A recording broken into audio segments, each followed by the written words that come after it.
Welcome to Zisodel TV. Kindly subscribe, share, and like for latest updates and news. My dear good people of Edo State, in the last few months, the various political parties have embarked on very rigorous campaigns to sell their respective candidates for the office of governor to the people of Edo State, in an exercise which came to a climax yesterday.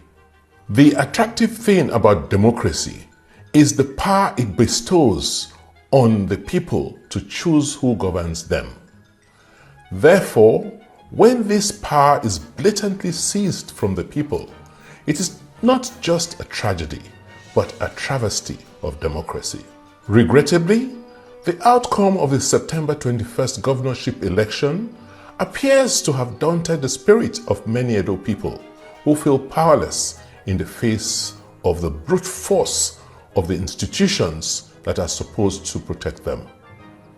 It is therefore understandable that many people feel sad and aggrieved.